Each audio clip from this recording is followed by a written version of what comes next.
Oh, good evening, and welcome to the latest in my Facebook Live tastings. We've over the last few months, we've had to be resourceful, creative, to meet up and taste together, and it's been interesting. The resources have been there for years, and we've not availed ourselves of them before now. And just today, I was watching a conversation between our spirits buyer at work and a master distiller from Woodford Reserve in Kentucky, and it was fantastic. It was in real time. It was a question and answer session. We got shown how to make the perfect old-fashioned, although I think Chris, the distiller, was keener on Manhattans, and that kind of got me going. You've actually caught me. I know we're talking about Riesling tonight. This is entitled Rieslings to be cheerful, but it's also International Martini Day, so City of London Distillery has supplied the goods, and I supplied the glassware, and this is a rather tasty martini. Cheers. Martinis really are just an excuse to drink neat gin. The reason you can't see through this drink is because it's so cold. It's frosted the outside of the glass with ice, which is just how I like it. I keep my gin in the freezer. I spray my vermouth on the glass, and I tip my gin in the glass. If you want to make a martini the classic way, and I realise that this is not what anybody's tuned in to hear, but you're getting it anyway. If you want to make a martini in the classic way, just fill a beaker or a jug with ice, add a measure of vermouth, thoroughly coat the ice, and then tip the vermouth out, unless you want a really vermouth influenced martini. Add a large measure of gin, sufficient to make this glass not look empty, and then stir. Bond had it all wrong. Shaken, not stirred, and what you end up with is an aerated martini, so it's cloudy in appearance, it's got lots of little bubbles in it, and you chip the ice, so you end up with what looks like scum floating on the surface of your martini. It's most unappealing. It doesn't bruise the alcohol, it doesn't damage the drink. It'll taste the same, it just won't have that lovely limpid clear appearance. You're going to have to take my word for the limpid clear appearance of my martini, because I haven't got any way of tipping it up so you can see it in the camera before it tips out all over the keyboard, and my son will kill me if that happens. My wife Caroline is also enjoying a martini at the moment. Hence the thumbs up. Welcome to you if you've just joined us. Let me know if you're out there, because it's always good to know that I'm not speaking to myself, although I'm happy to. Do they really? Gilberto at Duke's makes them the way I do. Fantastic. Winston Churchill had a way of making a martini. A dry martini is supposed to involve vermouth, and the drier the martini, the less vermouth influence. And Winston was supposed to have held a bottle of vermouth between the window and the glass, so that the light would fall through the vermouth onto the martini, and that, as far as he was concerned, was a perfect dry martini. I'm thinking Tom Collins, oh yes, a longer drink, and probably more sensible at this stage in the game. I think I'm going to leave my martini alone now, because I might otherwise lose my place in the rest of the tasting. So, Rieslings to be cheerful. 1, 2, 3. We've got 3 Rieslings. I've got 3 Rieslings. Hopefully you've got at least one Riesling in front of you. If you haven't got one of the Rieslings on the list, that's fine. If you haven't got any Riesling at all, hope you've got a glass of wine.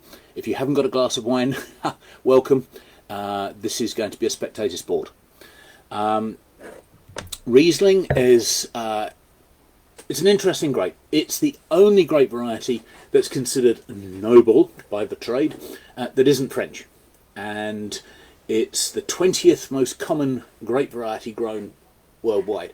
It's much misunderstood, and it's got an incredibly illustrious history. It originates in Germany around the beginning of the 15th century. The first mention in the records in Worms is in 1402, when it's referred to as Rieslingen, and it becomes Riesling by 1552. A wonderful bloke called Hieronymus Bock, not Bosch, Bock, writes it up in his Latin Herbal.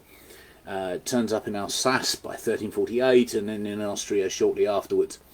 It's a grape variety that came into being by crossing Gouais Blanc and Traminer, and that in itself is interesting because Gouais Blanc is a grape that was grown by peasants in France in the medieval period, and Traminer is a grape variety that originated probably in northern Italy but certainly widely grown in Central Europe. And there's the Rhine right on the border between Central Europe and France, and so this grape variety Riesling comes about almost at the intersection of two very different cultures, this clash of cultures, and there it is. So it may well have come about naturally.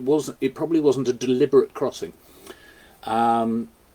It's an incredibly versatile grape variety, so you can make wines from bone dry to toothachingly sweet.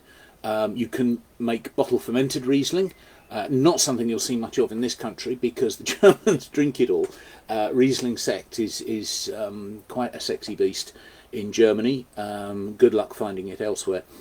You don't generally see people fermenting it in oak or oak aging it, but there are some young guns in southern Germany, in Bavaria, right down in near Baden, who are fermenting and aging their Riesling in oak, and I've tasted one or two examples. They're quite expensive, but they are very interesting.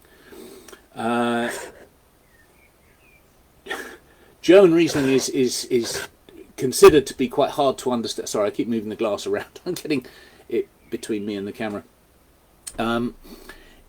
German Riesling is reckoned to be quite hard to understand, but actually the traditional German label lays it all out for you. So you'll get the grape variety, which in many countries, in many wine regions, you won't, particularly in the old world. So in this instance, Riesling, of course. Then you'll get something along the lines of the village and the vineyard. So in one of the wines that we sell, Urziger Wirtsgarten, it's from the village of Urzig, and it's from the vineyard Wirtsgarten, the spice garden. Then you'll get a term like Kabinett or Auslese or Spätlese or Beerenauslese, Trockenbeerenauslese. And they really lay out how ripe the grapes are at harvest. And they can be fully ripe, Kabinett, through Spätlese, it's a late harvest, Auslese, later still. Beerenauslese, you're starting to get really overripe grapes, and then Trockenbeerenauslese, you're almost literally picking grapes berry by berry to make a very sweet dessert wine. And famously you have ice wine, where if you've got the patience and you can keep the birds away from your grapes and the weather holds, you leave the grapes to hang on the vine until they freeze. -16 Celsius is what's required to make ice wine. You can't harvest frozen grapes with gloves on. It's too delicate a task, so you've got to do it barehanded, which is not a task I personally would relish. You then press the grapes where the grapes are still frozen to leave the ice behind, giving you a naturally sweet juice. You get a very different style of sweet wine from ice wine than you will from Trockenbeerenauslese or Beerenauslese. But we're not looking at the sweeter styles today. We're looking at the dry styles, dry Rieslings. The first Riesling we're going to try is Waitrose own Blueprint Dry German Riesling. There we go. And this is from the Mosel.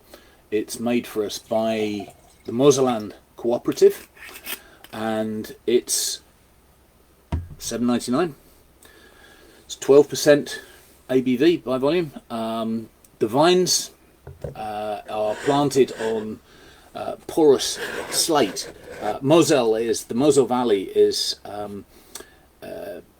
made up of slate, very steep slate vineyards. These aren't necessarily the finest or steepest of those vineyards, but the grapes are selected. They're from selected plots, and they're all grown on slate.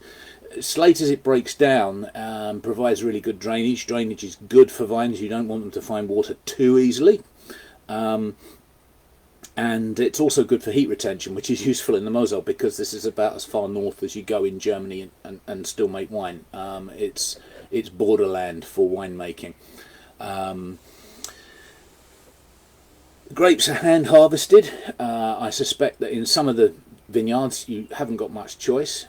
If you have a look at pictures online of Gewürzgarten, that spice garden, lovely name, spice garden for a vineyard, in the village of Erzig, the vines are on slopes so steep that the workers actually use ropes in the vineyard and literally rappel down through the vineyard to work the vines to pick the grapes. And it's such dramatic scenery. The first time I visited the Moselle was when I was 19. I was on a cycling holiday with my sister. We were cycling the length of the Rhine, and we finished up taking a little detour along the Moselle, and it was spectacular. I'll be honest, I wasn't particularly into wine at the age of 19, but the sight of those vineyards, the vines, the time of year we were there, early summer, the vines were all leaf. You couldn't see much in the way of grapes, but it was such a beautiful sight. And if you're looking for a wine region to visit, I would highly recommend the Mosel. It's beautiful. The towns, the villages are beautiful, and the people are very warm and friendly. The Germans. Okay, so hand harvested grapes. They get a bit of skin contact, a couple of hours skin contact after they're crushed, sort of maceration, which gives more phenolic character. The phenolics are characters that tend to pick up, the juice picks up from the skin of the grapes, before a cold fermentation in stainless steel tanks with an inoculated yeast. This isn't a wild ferment wine. We'll get on to wild ferment later, but this is this is made very much to the winemaker's specification. Very, very, I keep swirling it around. I'm dying to get my nose into it. But if you look at this wine, it's very, very pale, very clear. So it's very young, and it's seen no oak maturation. There's no oxidation involved in the making of this wine. So it's very clear, very pale in colour indeed. And there's in fact a slight greenish tint to it in certain lights. Okay, so on the nose, it's really, really aromatic. You've got lime is the first thing that springs to mind. Rieslings can produce profoundly citrus scented and flavoured wines, and this is a really good example of that. So you've got lime, you've got lime blossom, lime zest. It's quite complex in that respect. There's also faint notes of honey, and there's a floral kind of a citrus floral, so lime flower, orange blossom sort of character. I had an orange tree once, more hope than reality, and it blossomed, every year, but never got anything in the way of fruit on it. The flowers would bloom with a wonderful scent, and then never an orange in sight. But I won't forget the scent in a hurry. So yeah, lovely aromas.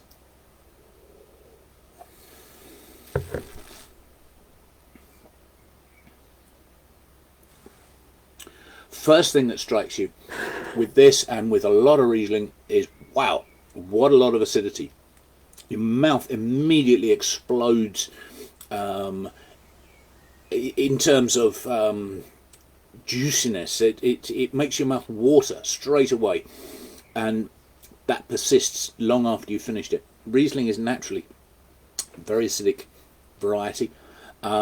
And to balance that, even a dry, something termed dry like this, will have a bit of residual sugar to balance that fresh acidity. So in this instance, you've actually got just over 7 grams per litre of sugar. Now, if this wine didn't have that, if this was a Chardonnay, we'd be tasting that sugar, and we'd be thinking, this is actually quite sweet. You might pick up that sweetness on the tip of the tongue, but because of that really fresh acidity, your mouth's watering.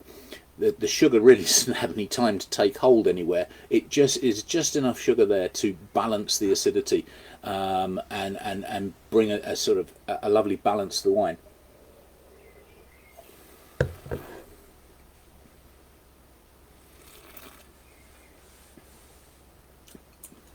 Lots of lime fruit, freshly squeezed lime, and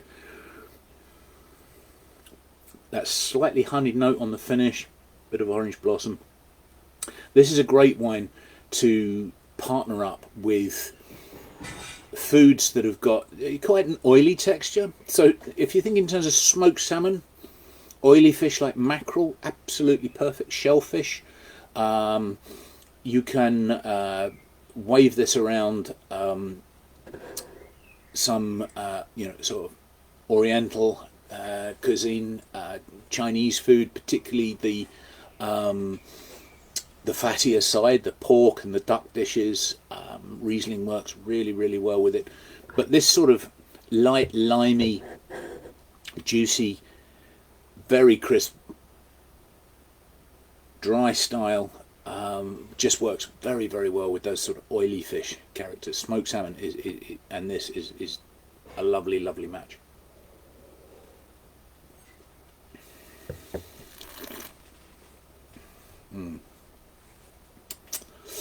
Oh. Sorry, I'm just catching up with the comments here. Fish equals chips. Yes, that works. Absolutely. I'll be honest, I tend to have fizz with my fish and chips. It's just a tradition that I picked up 30 odd years ago, whether it's champagne or English sparkling wine. If you know me, you'll know it's probably going to be English sparkling wine these days. But it works. Yeah, it works with that greasiness. Is it this? Is it gets the citrus, the lime style? That's certainly part of it. But the aromatics in the grape variety share a chemical compound with lime, with citrus. So you've got that going on. May I ask a question? Is the breadth of Riesling its appeal, but also its downfall? Yes, absolutely. I think most people. Thanks, Jamie. Most people look at Riesling and the shape of the bottle. That flute, it's called. That shape of bottle.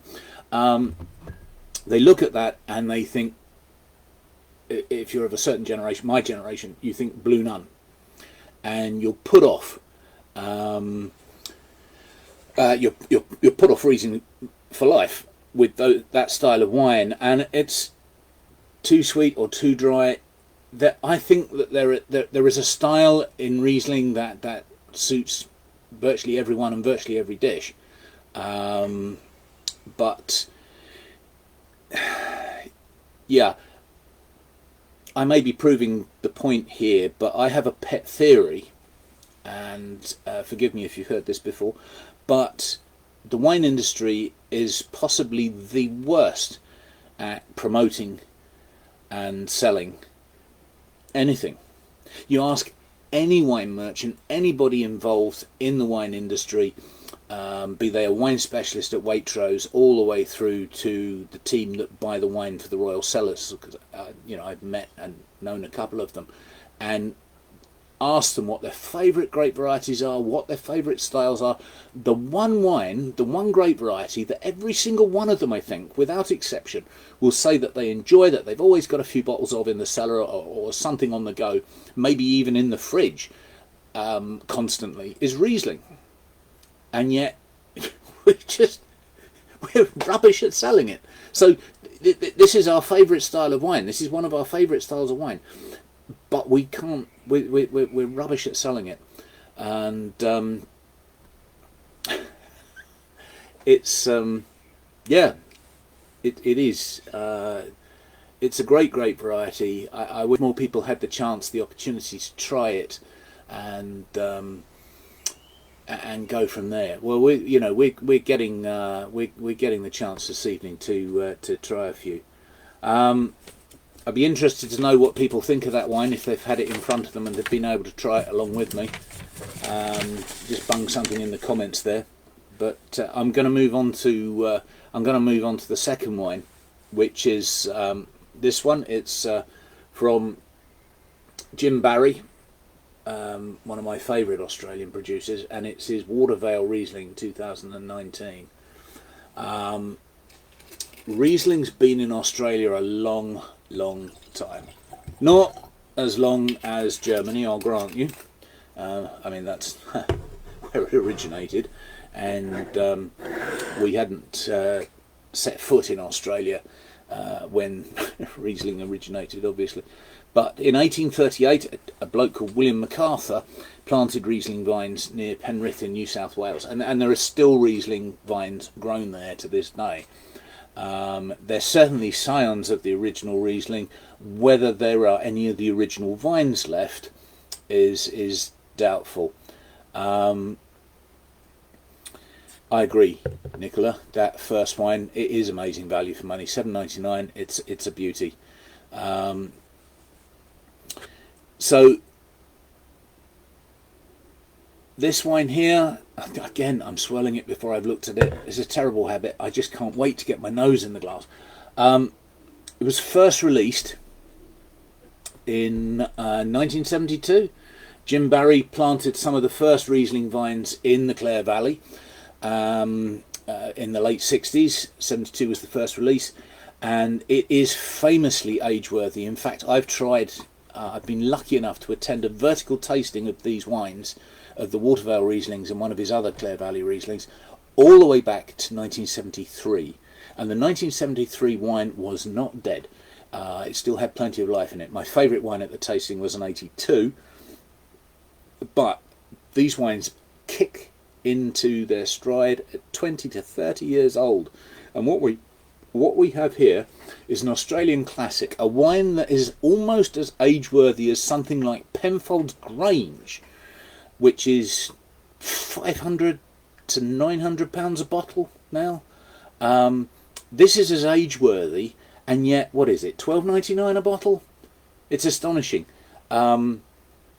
These wines, because it's Riesling, because it's a white wine, these are not these are not as popular, as sexy as they used to be, and so they don't fetch the kind of prices that dry red wines do, and so we're very much the winners in this situation. I don't mind if the price is low. I would imagine the growers and the winemakers would rather that they were more expensive, that they could make more money from them. But I think we should make hay while the sun shines and enjoy them. So this is made in a very different way to the Mosland Riesling, the blueprint Riesling that we first started. So For a start, it's grown on loam over a chalky sort of siltstone. It's an old riverbed. And when I describe it as an old riverbed, this is Australian time we're talking about. So it's prehistoric. It's hundreds of thousands of years old riverbed. Fossil riverbed, if you like. So there's precious little water about. The grapes are machine harvested. And they're pressed, the juice is pressed off the skins within an hour of harvest. Everything is done as quickly as possible to absolutely minimise oxidation and to get that juice fresh, clean, unoxidised, into the tanks where it's fermented at very cold temperature, 14, 16 degrees, which is about as low as I've heard anybody conduct fermentation. Using a cultured yeast because they want a specific, a tailored flavour, a predictable result. The fermentation lasts 2 to 3 weeks, and usually a cultured fermentation would take a lot less time, but because it's so cold, 14, 16 degrees, that takes a while. So after that, the various vats are blended, cold stabilised, filtered. Jim Barry uses, I keep talking about Jim Barry, it's Tom Barry, his grandson, who now makes the wine. But anyway, Tom finds this wine with caseinates, which is basically skim milk powder, and gelatin. Now, fining is where you add something into the wine that causes the proteins from the fermentation, it's a combination of dead yeast and compounds from the grapes, but it makes everything cloudy and murky. It causes all those proteins to flock together and settle out, so they can be filtered out of the wine, and we end up with a nice clear bright wine in our glass. Lots of different fining agents are available to the winemaker.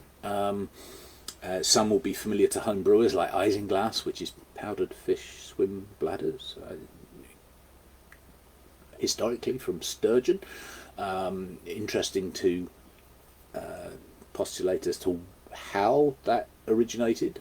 Somebody said that the sturgeon's swim bladder made a very fine water bottle, and somebody must have carried the wine around in it, and the wine was clearer than wine carried around in another container. I'm not convinced by that argument. But anyway, you've got isinglass, you've got bentonite, which is a powdered red clay, which has this property of making everything flock together and settle out. And then you have skim milk powder and gelatin, which is what's used in this case. So the wine's not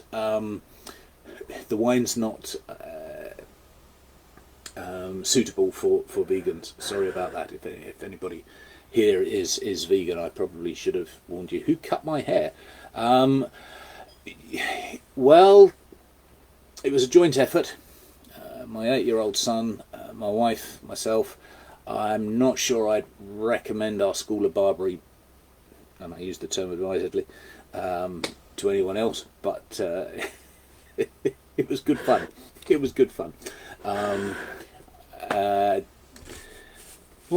Right. So anyway, let's get into this wine. So looking at it, it's a little bit darker in colour than the Moselle Riesling. Not a lot. It's still very, very pale, very clear. Obviously, you know, it's been fined, cold stabilised. I'll talk more about cold stabilised when we come to the Alsace wine. So I'm pointing that way because that's where the bottles are. So yeah, on the nose, raw, straight away more of that lime. Yeah, lots of lime. Still slightly floral. It's lime zest. It's citrus rind. It's not. I'm trying to get myself into shot and the glass. Right, I'll move this way. Okay, there we go. So yeah, it's a very zesty citrus character. There's a little bit of ripe melon behind that, and some floral notes. Again, it's that sort of spring blossom, citrus blossom character.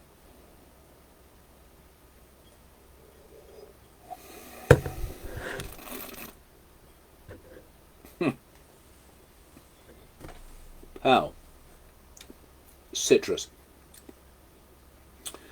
lemon, lime, grapefruit. Now, I get criticised in wine tasting circles occasionally for describing things as being mineral. It's a very hard thing to define. This, to me, has a mineral finish. It reminds me of sucking on a stone. Now, not everybody had the childhood I had. Not everybody bunged a stone in their mouth to see how it would taste. I'm not sure that's why I put it in my mouth. But suck on a pebble and you'll see what I mean. It's got that minerally character. Whetstone is what somebody described it as. Some people say it's a reflection of the soil that the vine is grown in. There really isn't any... there's no scientific basis for that. The vine does not synthesize minerals in the soil to the extent that they finish up in the grape and that you can identify it chemically in the juice. But if you grow Riesling on red slate, which has a high iron content, hence the red, or you grow it on blue slate, which has a completely different chemical makeup, or on grey slate, you can distinguish between the three. And the red slate wines have a different, a deeper fruit character, and then stone equals snack, fish equals chips, stone equals snack. Yeah, it's not going to it's not going to keep the wolf from the door for long, though, is it? So Ernie Lucen, the chap who makes the Gewürzgarten wine that I keep referring back to, that we sell, Ernie Lucen produces a red slate, a blue slate, and a grey slate Riesling. We sell the grey slate. It would be fantastic if we sold all three. I'm sure that Xenia, who buys our German wines, would love to stock all three. But it's we have limited room on the shelf in store. Actually, Xenia buys the wines for Waitrose cellar, which has, I mean, your virtual shelf is infinite, so in theory we could. So there's a suggestion. But an interesting tasting pack. If you bought all three Rieslings, you would, I promise you, be able to taste the difference between these Rieslings. So there's another note. It's not so strong on the nose as it is on the palate.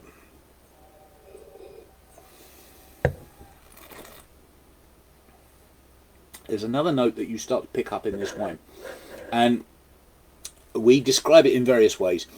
If we're in polite company, we call it oily. If we're in more iconoclastic company, we might describe it as petrol or diesel or kerosene.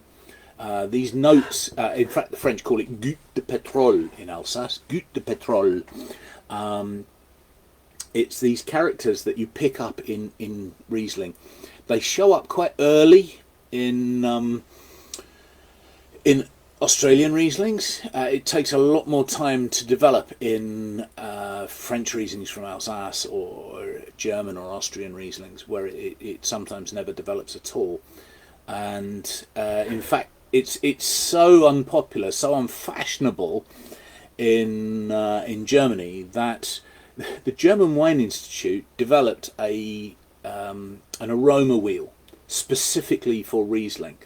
This is quite a popular way of describing the characteristics you find in a grape variety. So you imagine it as a pictogram in a circle with segments like segments of an orange, and each would be different sort of aroma or flavour. And their aroma wheel has no mention, no room for goutte de pétrole, no room for diesel or kerosene, which is bizarre because historically it was a characteristic that turned up in the best vintages, in the best German Rieslings over time. And it's just not that popular anymore in Germany. And even in wines that were built to be aged, you find it developing very slowly, if at all, mostly in German Rieslings now. It's actually been narrowed down to a compound, a single compound in the wine. It's rather like the characteristic floral notes that you get in some red wines, which come from exactly the same compound as you find in violets, in the flower and the sweet. In this case, it's a compound called trimethyl dihydronaphthalene. I'll call it TDN.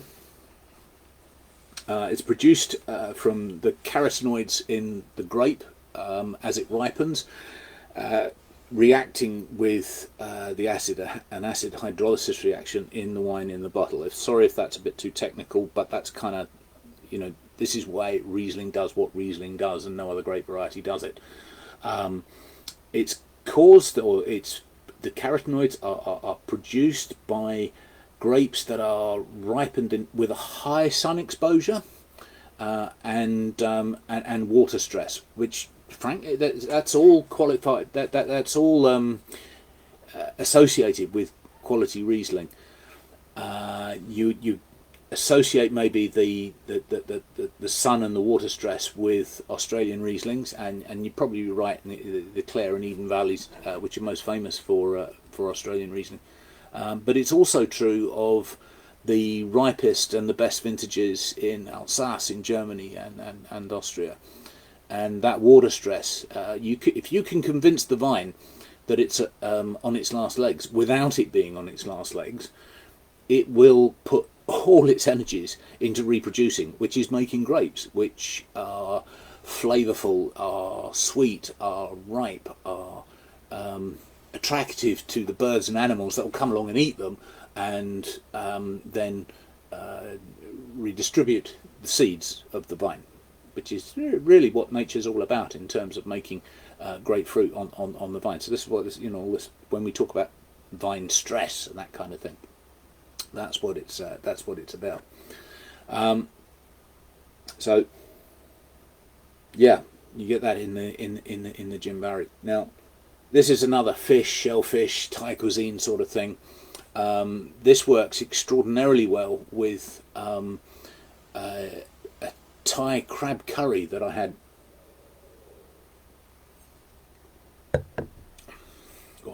a few years ago, and it was absolutely smashing.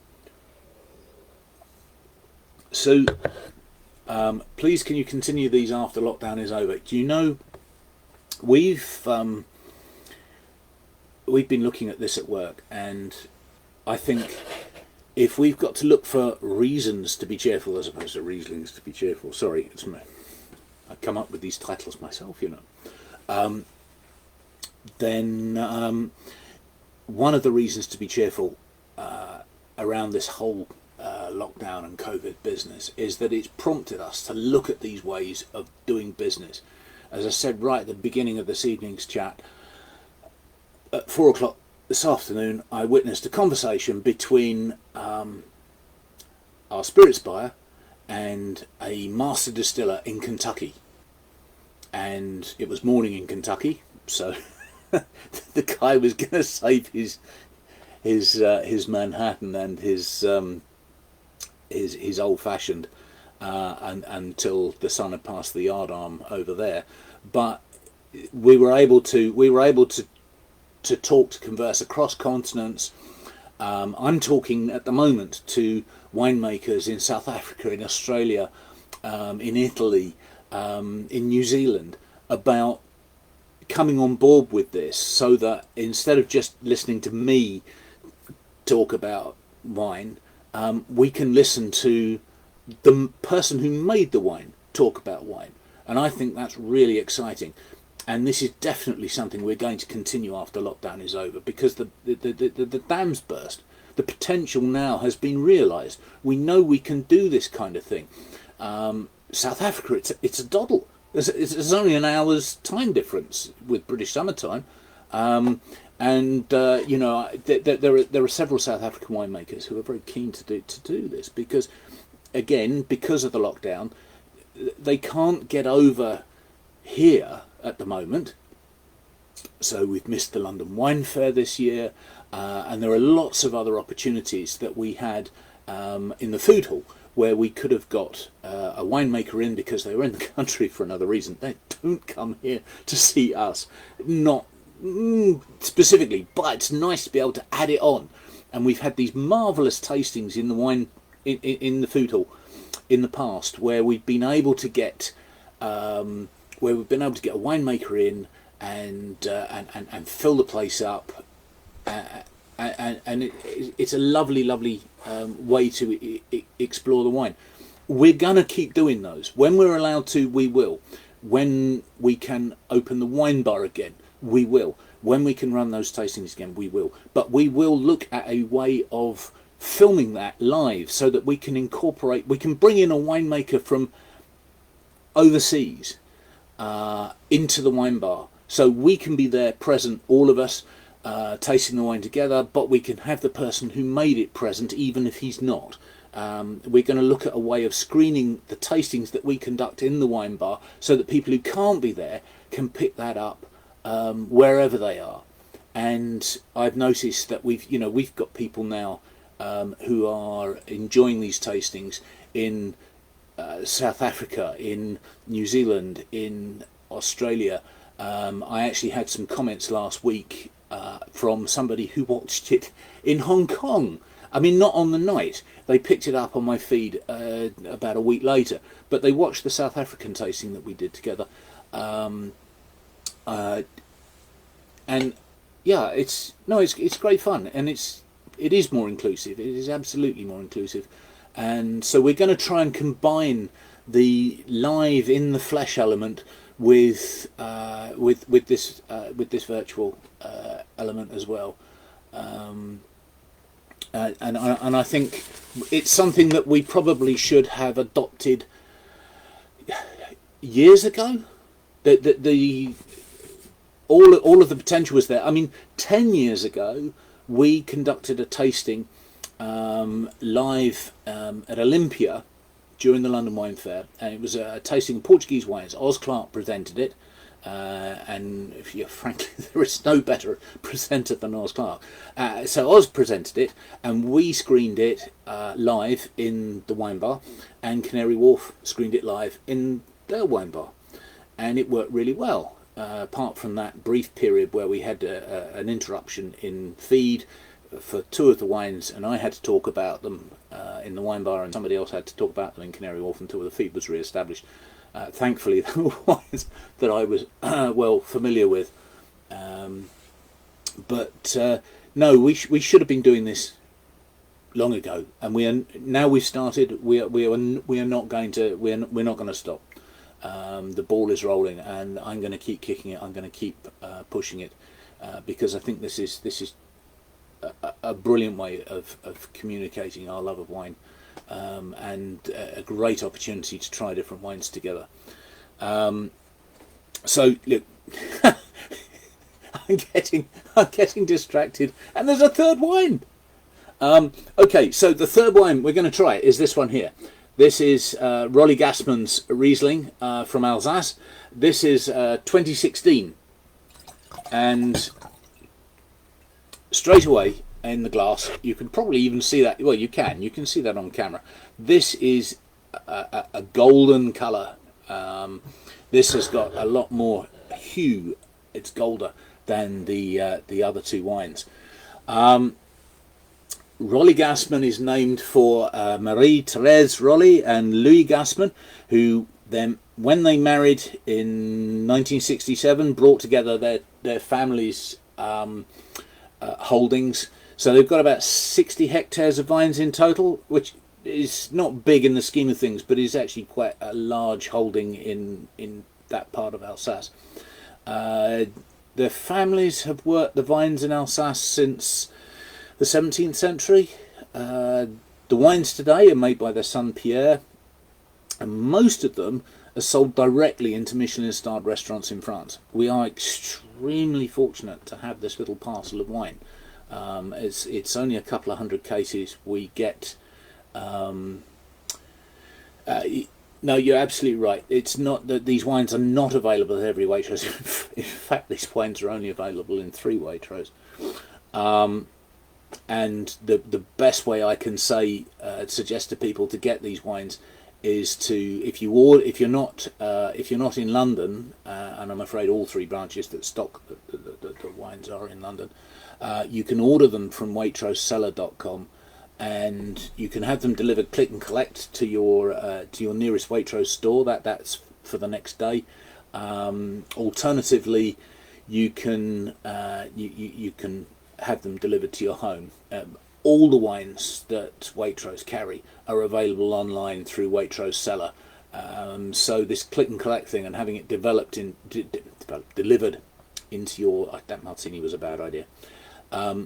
Having the wine delivered into your local store is the way to go. I wish it didn't cost.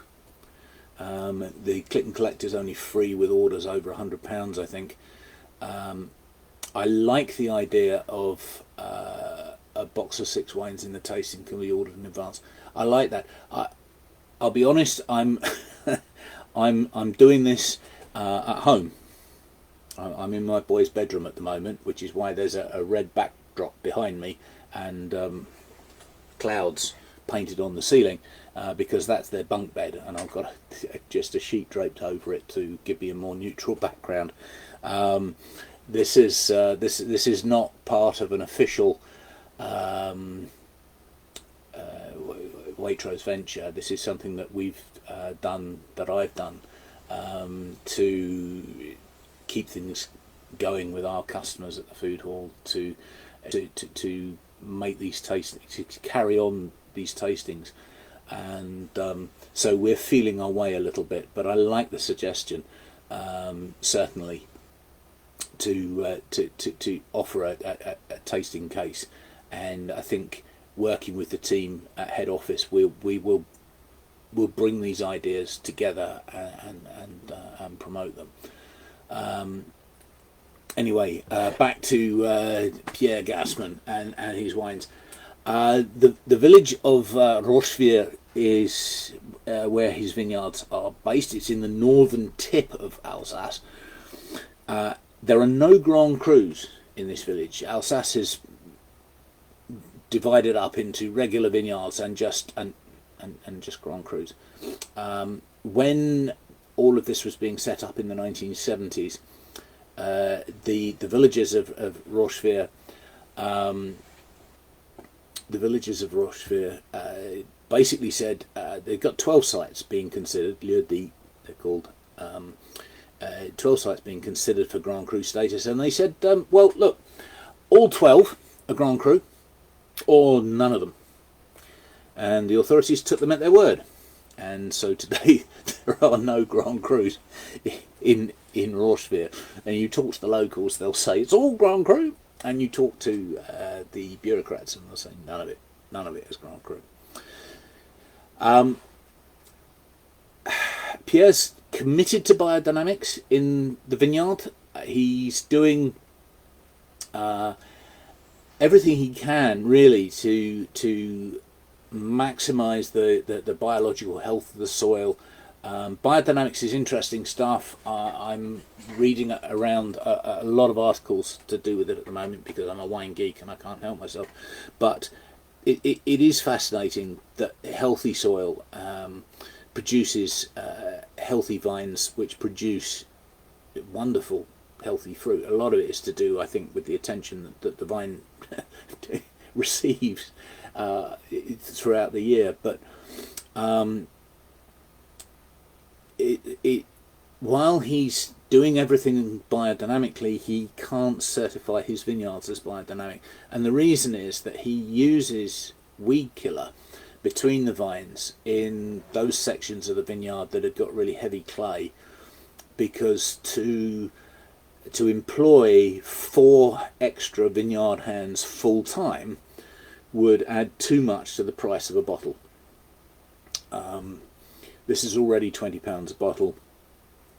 It would be much more expensive with the additional manual labour that would be required. And his vines are planted too closely together for him to even weed between the vines using a horse-drawn plough, let alone a narrow tractor. So it is what it is. He does as much as he can biodynamically, but he uses a bit of weed killer between the vines in about a quarter of the plots that he farms. He has a habit of harvesting later than his neighbours, 2 weeks later than his neighbours. Pierre's saying is that the grapes are ready to harvest when the pips are brown. Now, as Riesling ripens, the grapes go from green to gold, and the skin almost becomes transparent. It's certainly translucent, and you can actually see the pips through the skin, and you get these lovely golden berries with these brown pips at the base or in the centre, and that's the point at which he harvests. And this does mean that you get a little bit of botrytis in the vineyard most years, and we'll come to that again in a minute. Each of the 70 plots that he owns is vinified separately. An interesting winery. He's got his prized possessions are the old oak vats that are 100 to 400 years old, and the rest is vinified in more modern sort of stainless steel. These oak vats, these oak barrels, are beautiful. They have carved ends to them, and if you peer inside an empty vat, you shine a torch in there, the light just reflects straight back at you, because the vats are lined with tartrate crystals from vintage after vintage after vintage of tartaric acid crystallizing as tartrates within the vat, and coating the inside of the vat, and they're absolutely beautiful inside and out. These barrels are gorgeous. So yes, very much prized possessions. They're cleaned these days. They tend to be steam cleaned. It's quite a gentle process, but it does ensure that there's no lurgies hanging around in the vat from one vintage to the next. Yeah, it's a very traditional method. Now, again, we come back to tradition. These wines are fermented with the natural yeasts that are present on the grapes. So if you buy a bunch of grapes in the supermarket, come into Waitrose tomorrow, buy a bunch of grapes, you'll see that there's a white bloom on the grapes, and that's yeast. And the the winery itself will also have yeast in the atmosphere. That it's a fungal organism that spores, and so you'll find yeast is in the air, and so these fermentations take place naturally with the yeasts in the environment. Now this takes a while because you're relying on different strains of yeast to push the fermentation forward. So one strain of yeast will take the ferment from 0 to say 4% alcohol, and another strain of yeast will pick up the strain. That wasn't deliberate, but it'll take the alcohol maybe to 10%, and then you're relying on a third and final strain of yeast to take it to 12 or 13%. The problem with this is the fermentation can so easily get stuck. There's a missing component. There's a yeast there, or rather there's a yeast that's not there, that will help you finish the fermentation. So it's a nerve-wracking process. I've heard winemakers literally sleep beside their fermenting barrels so that they can check on things at a regular time through the night. And it takes ages. 6 weeks to 4 months in the case of the Rolly-Gassman wines. 4-month fermentation, and at every step something could go wrong. You could get bacterial spoilage, you could get a wild yeast that would do something unpleasant to your wine. So it's a lot of work. So the wines are blended and bottled in September, much later than the other Rieslings that we've tried, where fermentation is over in a matter of weeks, and blending and bottling can take place fairly quickly. And Pierre Gassman only releases these wines when he considers them ready to drink, or at least accessible. So that not straight away. Hence, this is a 2016. This is the current release. This isn't a wine that I've stashed away in the cellar for 3 years. This is his current release. Even when described as dry, a lot of these naturally fermented wines will contain a little bit of residual sugar because the yeasts won't have consumed all of the elements of the grape sugar, so there'll be some fructose left or what have you, and so you may find, you know, it's slightly sweeter in character. So we discussed the colour. Something that's actually present in my glass, I can't. Can you see? No, you can't see them. There are a few very small tartrate crystals. You know, I've described these as lining the barrels.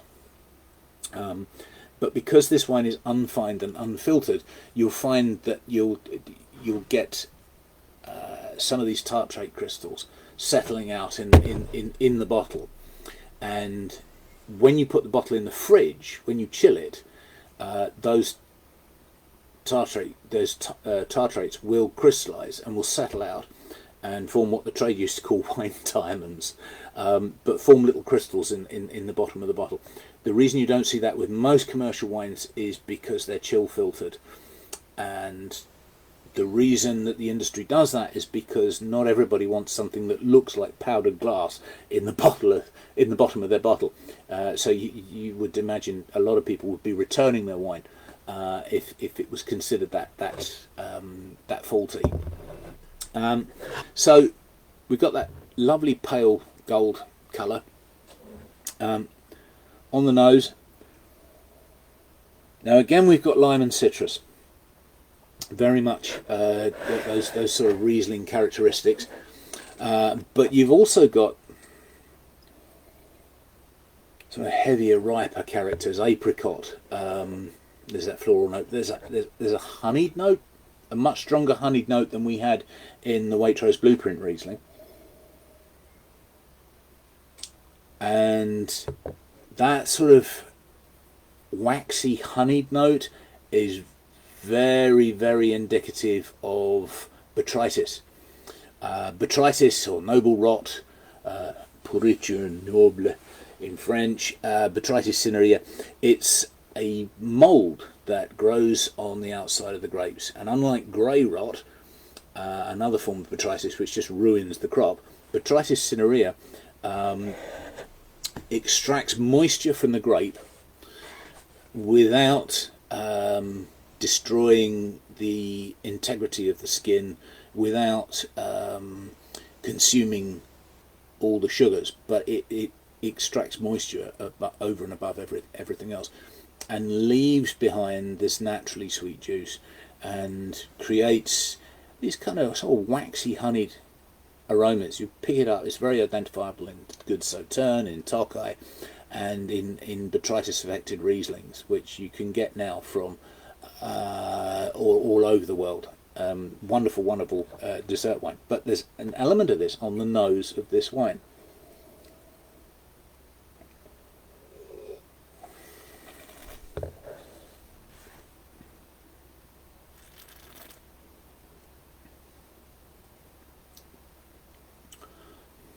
Now, straight away, tasting this wine, you think this is the sweetest of the three wines.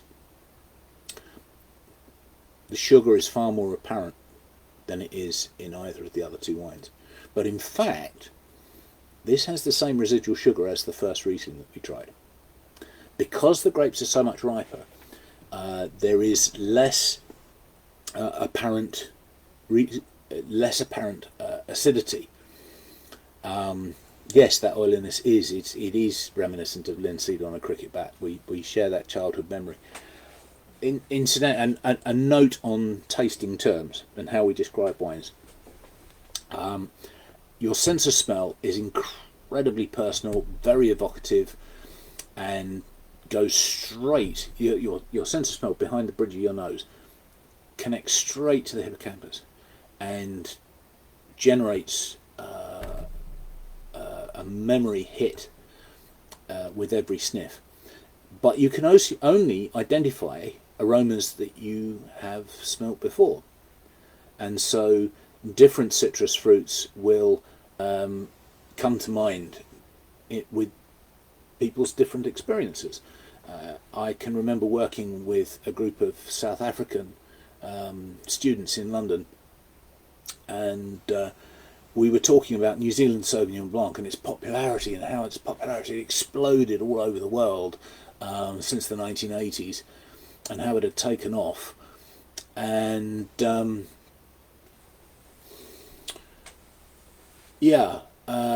we were talking about lychees, and they got that, and we were talking about all sorts of exotic flavours and chopped green peppers and what have you. When we came to gooseberries, they all looked at me as if I was nuts. And the South African experience of the gooseberry is what you call the Cape gooseberry, which is a small orange citrus fruit. We call it Physalis. It's got the papery leaves and it's on its stem. But it doesn't smell like Sauvignon Blanc at all. It doesn't taste like Sauvignon Blanc at all. They'd never experienced the British dessert gooseberry. So we were working near Borough Market at the time, which was convenient, and they were in season, so I nipped into the market, bought half a pound of gooseberries, squeezed them into a glass, and passed it around and said, that's gooseberry. And they got it. Straight away, they got it, and it formed an immediate connection. Now, these guys all went back to South Africa, and of course there was nothing they could do about fresh gooseberries in South Africa. And I actually had to post one chap a jar of gooseberry jam so that he could defend himself against accusations of madness when he was describing to his colleagues the gooseberry nature of New Zealand Sauvignon Blanc. I digress. I do that. But this is how the language that we use to describe the wines that we're drinking it has evolved. And so I could just say that this wine has masses of fruit, or I could try to break that down and say this has got citrus fruit. And we break that down further. Is this lime? Is it lime zest? Is it lime juice? Is it lime cordial? Is it preserved limes? Is it lime pickle? I kind of hope not. But this has got that lovely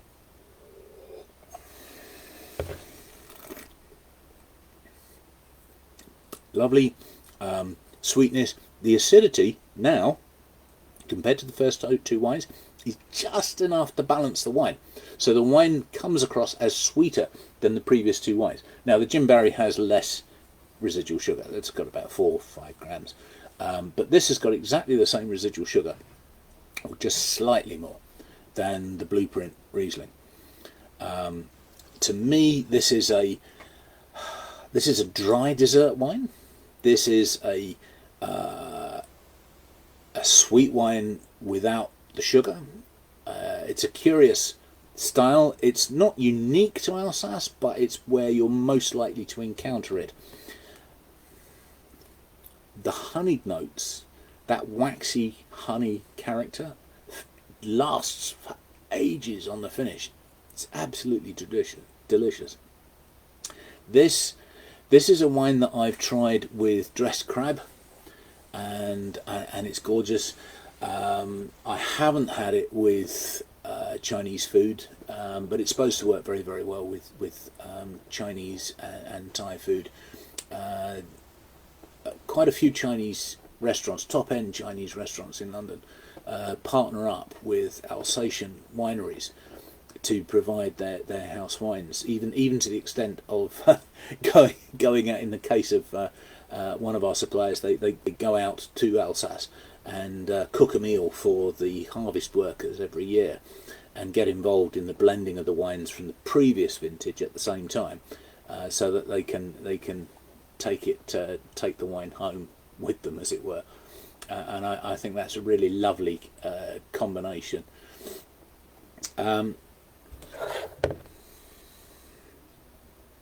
Another combination that really works well with this, and I confess I'm actually going to try this immediately after we finish this this tasting, is with duck or with goose.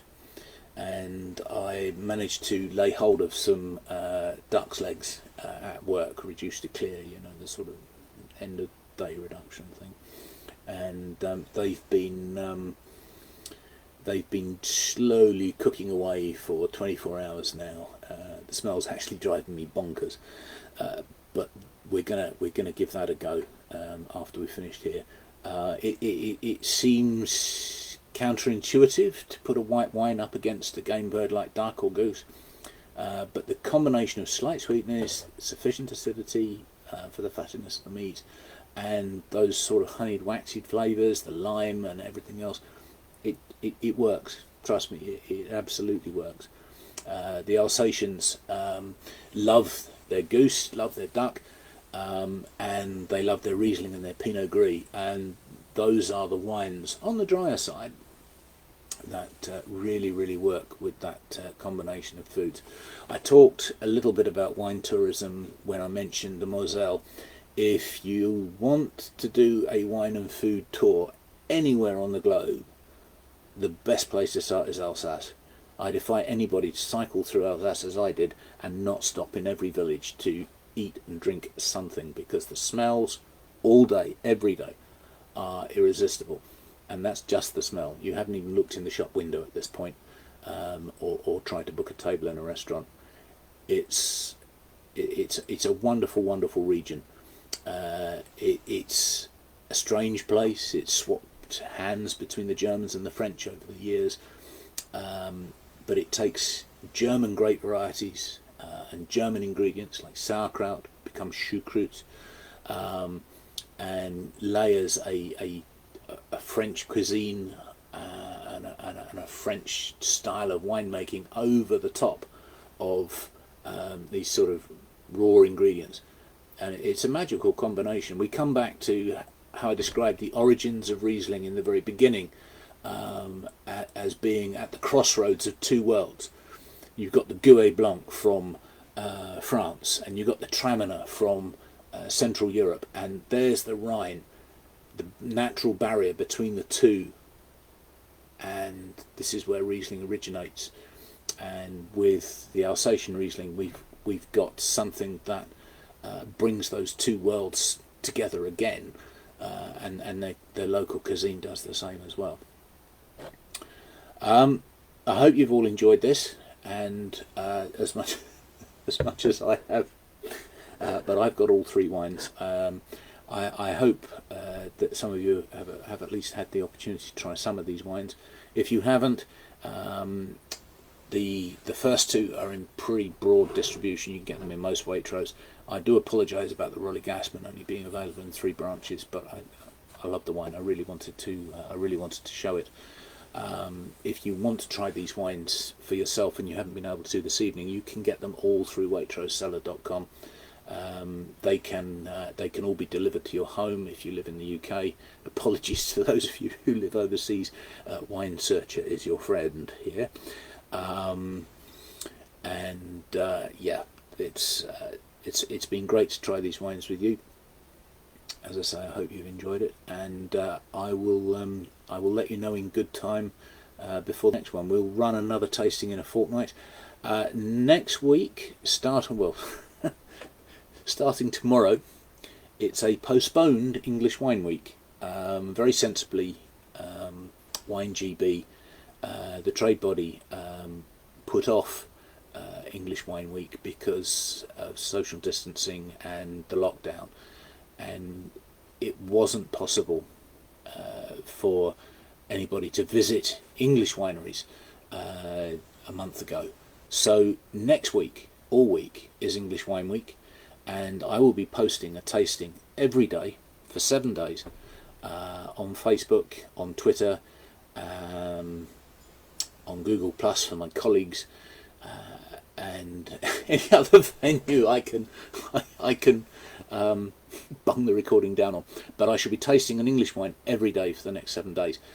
So feel free to tune in to watch those tastes. They'll be very short 2-minute tasting notes, possibly 3, sometimes 4. But they'll be very short tasting notes compared to this evening's marathon. But do join in. Do drink English wine during English Wine Week if you have the opportunity. And it'll be lovely to see you all again, metaphorically speaking, in a fortnight's time. Thank you for joining me. Cheers.